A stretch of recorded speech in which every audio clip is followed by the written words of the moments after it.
Blank. The Unseen Army. Soviet Female Soldiers in the Socialist State. A Historical Narrative. Prologue. The Girl with the Bayonet. The smoke over Stalingrad tasted like ash and iron, a metallic tang that clung to the back of Yevgenia Zhenya Petrova's throat. She was 19, a former school teacher, and now a sniper with 62 confirmed kills. It was November 1942, and the world believed that only men held the lines against the Nazi Wehrmacht. They were wrong. Zhenya lay in the rubble of a collapsed grain silo, her Mosin Nagant rifle pressed against a shattered window frame. Below her, a German observation post was adjusting its range. She was a ghost, a lethal myth among the enemy, die Nachthexe, the night witch. But she was no witch. She was a product of the socialist state, a woman taught since childhood that she was equal, essential, and, if needed, utterly expendable for the motherland. This narrative is not about the famous victories you read in history books, but the invisible price paid by an army of over 800,000 Soviet women, soldiers, pilots, medics, snipers, tank crew, who voluntarily entered the most brutal conflict in human history. It is the story of how the Soviet Union, unlike any Western power, weaponized the very concept of gender equality, creating a fighting force that defied global norms, only to have their contributions minimized, their trauma ignored, and their stories suppressed in the subsequent years of peace. This is the account of Zhenya and her sisters, of their courage in combat, their fight against pervasive sexism within their own ranks, their extraordinary achievements in the air and on the ground, and their crushing return to a society that suddenly remembered they were just women again. Chapter 1. The Red Dawn and the Call to Arms, 1917 to 1941. The Promise of the Revolution. To understand the immense wave of female participation in the Great Patriotic War, World War II, one must first grasp the ideological bedrock of the Bolshevik Revolution of 1917. The new Soviet state, founded on the principles of Marxism-Leninism, didn't just advocate for women's rights. It codified them into law and, critically, into its national identity.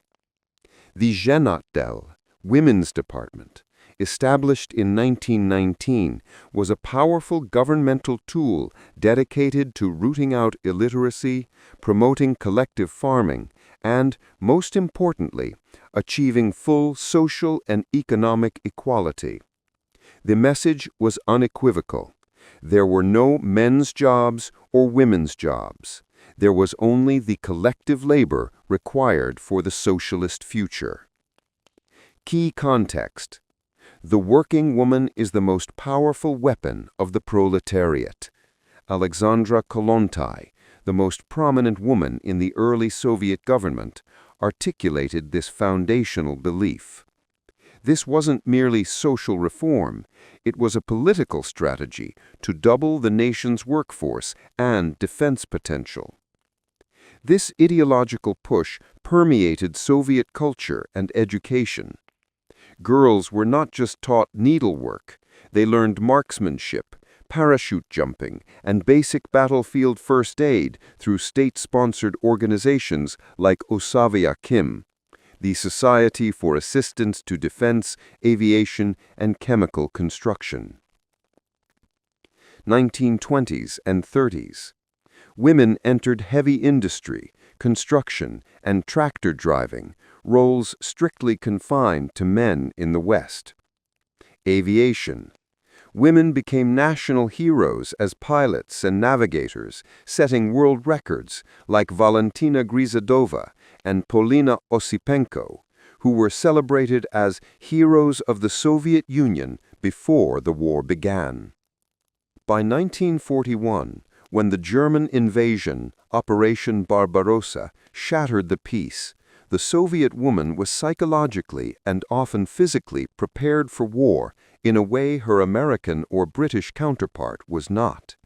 The state had told her for 2 decades that she was a soldier of the socialist cause, capable of any task. The catastrophe of Barbarossa. On June 22, 1941, the meticulously planned German assault struck with devastating force. The Soviet Red Army was pushed back hundreds of miles in weeks.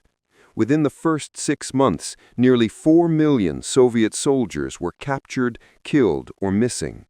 The sheer scale of the military collapse created an immediate, desperate need for manpower and womanpower. Initially, women were restricted to support roles, primarily nursing and factory work. But the floodgates soon burst. Female students, factory workers, and farmhands voluntarily lined up at recruitment centers. They weren't passive recipients of conscription. They demanded to be sent to the front. Many were turned away, but the demand was so overwhelming and the casualties so staggering that Soviet leadership was forced to formalize their integration. The most famous appeal came from Marina Raskova, a celebrated pre-war pilot and a living symbol of Soviet female achievement. She successfully petitioned Stalin to create 3 entirely all-female air regiments. This was the pivotal moment that opened the front lines to hundreds of thousands of women. The decision to deploy women directly into combat positions as snipers, machine gunners, anti-aircraft gunners, and pilots was not merely a pragmatic response to personnel shortages. It was a potent propaganda tool that leveraged the socialist promise of equality and simultaneously shamed draft-dodging men and rallied the population. If the women are fighting, what excuse do you have? The protagonists, paths to the front. The narrative will now begin to interweave the stories of 3 central figures representing the diverse roles Soviet women filled. 1. Yevgenia Zhenya Petrova, the sniper, infantry. Background: a bright, idealistic young teacher from a small village near Smolensk. Her world was destroyed when her family was killed in the early days of the invasion. The call: she volunteered specifically for sniper school, driven by a cold desire for vengeance and a deep belief in the necessity of eliminating the enemy one by one. Her story will follow the horrors of Stalingrad and the intense psychological strain of a high kill count. 2. Galina Galya Volkov, the night bomber, aviation. Background: a fun-loving, fiercely independent university student from Moscow who was already a member of an Osavia Kim flying club. The call: she joined the 588th Night Bomber Regiment, later nicknamed the Night Witches by the Germans, flying fragile PO-2 biplanes on daring, low-altitude missions, often without parachutes to save weight for bombs. Her story explores the sisterhood, the technical ingenuity, and the sheer terror of flying outdated aircraft against superior German night fighters. 3. Yelena Lena Kozlova, the combat medic, ground support and front line. Background: a quiet, resilient nurse who had completed her training just before the war. The call: she was assigned to an infantry battalion, her role being to retrieve wounded men from the green hell of no man's land. Her narrative focuses on the most intimate horrors of war, the trauma of injury, the moral calculus of who to save, and the physical endurance required to drag fully grown men back under constant fire. Her role puts her in the most constant danger, challenging the notion of a non-combat role. Their combined journey, starting from their disparate origins to their convergence on the blood-soaked battlefields, will form the heart of the narrative. Chapter 2. The Meat Grinder of Stalingrad. Entry to Hell, November 1942. The rail journey to Stalingrad was a nightmare of crowded, frozen boxcars, but it was the silence afterward that truly unnerved Zhenya Petrova. The city was less a battleground and more a vast, open grave. The Germans controlled the high ground and the air. The Soviets clung fiercely to the west bank of the Volga River, fighting block by block, room by room. Zhenya was assigned to the 13th Guards Rifle Division, a unit already bled thin. Her arrival was met with a mixture of awe and resentment. The Red Army had many women serving as medics or signal operators, but a combat soldier, trained to kill with surgical precision, was still an anomaly. Gender dynamics at the front. The most immediate challenge for Zhenya wasn't the enemy, but her own comrades. She was frequently met with crude jokes, skepticism about her abilities, and attempts by officers to send her to the kitchens or laundry. Her political officer, Senior Lieutenant Grisha Volkov, no relation to Galya, was her reluctant protector, tasked with ensuring her ideological commitment remained high, yet privately viewing her as a ticking time bomb of emotional instability. "Don't worry, little sister," one grizzled sergeant muttered. "If the Fritz comes close, we'll finish him for you. Just keep your head down." Zhenya never replied. She let her rifle do the talking. The First Blood. Zhenya's first mission was a baptism by fire in the ruins of the Barmalay Fountain District. Her objective was to suppress enemy observers operating out of a bombed-out factory structure, the Krasny Oktyabre, Red October. This was not about grand strategy, it was about attrition, making the German hold on the ruins unacceptably costly, one life at a time. She spent 48 hours in her first firing position, burrowed beneath a pile of broken brick and concrete dust. The sniper's war was a test of infinite patience, sensory deprivation, and absolute control. It required her to ignore the roar of the Katyusha rockets, the constant shelling, and the gnawing hunger. She was hunting a man who was also hunting her. Her method was meticulous. 1. Observation. She spent the first day identifying German routines, where they smoked, where they relieved themselves, and where the true observation post was hidden behind a camouflage net. 2. Calculation.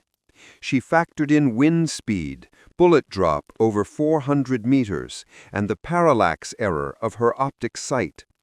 3. The shot.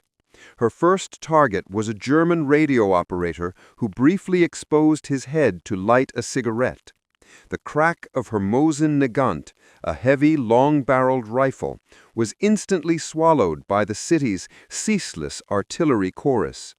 The radio operator collapsed without a sound. The resulting confusion in the German position provided her cover to relocate, as per the strict sniper doctrine.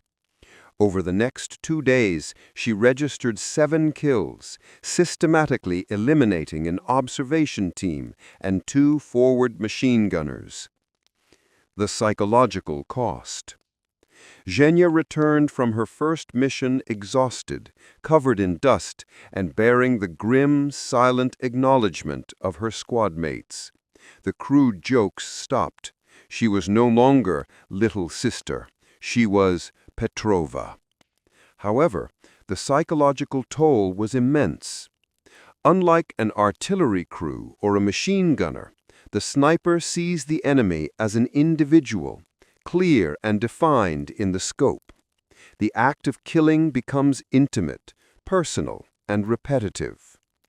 A bullet to the enemy saves 10 of our comrades. her sniper instructor had told her. Zhenya clung to this socialist logic. She wasn't an assassin. She was a tool of the state, preserving the collective by eliminating the individual threat. Yet every night, the faces she had extinguished returned to haunt her few hours of rest. Her early success brought her a new and daunting task: the duel. The German High Command, irritated by the effective Soviet sniper campaign, began to deploy their own expert marksmen. Zhenya was now tasked with hunting another ghost, a German sniper who had pinned down an entire Soviet platoon near the ruined department store. Chapter 3: The Witches of the Night Sky. The All-Female Regiment. While Zhenya Petrova was perfecting the art of quiet death in the ruins of Stalingrad, Galya Volkov was learning the rhythm of airborne survival hundreds of miles to the south, near the Black Sea. Galya was one of the first volunteers accepted into the 122nd Aviation Group, later designated the 588th Night Bomber Regiment, and eventually the 46th Guards Night Bomber Aviation Regiment. These regiments were the brainchild of Marina Raskova, a hero of the Soviet Union. Her vision was not merely to fill a quota, but to create elite all-female fighting units in the air: pilots, navigators, mechanics, and armorers. The training base was a chaotic mix of idealism and crippling resource scarcity. They were young. Most pilots were barely 20 and driven by a potent blend of patriotism, ideological zeal, and the sheer exhilaration of flight. The struggle for acceptance. The women faced immediate pervasive sexism from the established male Air Force command. They were initially denied standard equipment. Their uniforms were hand-me-down male sizes, forcing them to stuff cotton in boots and pin up sleeves. The male pilots openly scoffed, calling them Daughters' Regiment and Kerosene Girls. They had to prove their competency for every single mission. The Wooden Steed. Polikarpov, PO-2. The aircraft assigned to the 588th was the Polikarpov PO-2, a biplane so antiquated that it was originally designed in 1928 as a primary trainer and crop duster. Materials. It was constructed primarily from wood and canvas. A direct hit from tracer fire would turn it into an immediate bonfire. Speed. Its maximum speed was barely 94 miles per hour, 150 kilometers, slower than most German pursuit planes, but this weakness became their greatest asset. The technique. Because of its low stall speed, the PO-2 could fly so slowly and maneuver so tightly that the superior German fighters, like the Messerschmitt Bf 110, often overshot them or stalled trying to turn on to their tail. The women flew without radio communications, which added to the danger, but also enhanced the element of surprise. Crucially, they flew only at night. The first mission. Kuban Bridgehead. Galya, the pilot, and her navigator, Svetlana Korneva, were given their first major operational task: bomb German fuel and ammunition depots near the Kuban bridgehead in the Caucasus region. This area was crucial for the German offensive and heavily protected by flak, or anti-aircraft batteries. The mission was simple: fly to the target, drop the minimal payload, usually 6 small bombs carried externally, and return, dodging searchlights and flak all the way. As Galya eased the PO-2 off the muddy strip, the wind howled through the wires of the open cockpit. She and Svetlana were strapped in, heads bowed over the dim phosphorus-lit map. The cold was unbearable. They flew at extremely low altitude to evade radar and enemy listening posts. The sound that defined their mission and gave them their legendary nickname came just before the bombing run. Galya would cut the engine and glide silently toward the target. The only sound then was the soft whooshing noise of the wind rushing over the plane's canvas wings, which to the terrified German soldiers below sounded exactly like a witch's broomstick sweeping through the night. The attack. Over the target, the ground erupted in light. Searchlights locked onto the fragile biplane, turning it into a blinding target. Sveta, coolly navigating despite the terrifying exposure, counted down the seconds. Galya threw the stick hard to the right as flak shells burst around them, the explosions feeling like enormous sledgehammers hitting the air. The scent of burnt cordite filled the air. Sveta's task. Target, 3 seconds. 2, 1. Dergis, hold on. Sveta yanked the release cord, dropping their payload. The bombs were small, but the cumulative effect of 50 to 60 sorties a night, dropping bombs one at a time on precise coordinates, was demoralizing and disruptive. As they banked sharply away, a beam of light caught their plane. A German machine gun opened up. The wooden frame shuddered. Splinters flew into the cockpit. Galya felt a stinging pain in her right leg, but the control stick was still responsive. She dove, used a thick bank of fog as cover, and flew low over the tops of pine trees until they were safely out of the illuminated zone. They landed back at the base just as the sun was beginning to rise. The ground crew, all women, rushed out. Galya's cheek was smeared with oil and fear, but she had survived. The hole in the wing was patched with canvas and glue before the sun fully rose, ready for the next night's terror. The mission was successful. The nickname Nachthexen, the Night Witches, was born, striking fear into the hearts of German soldiers who put a hefty bounty on the head of any woman pilot they could shoot down.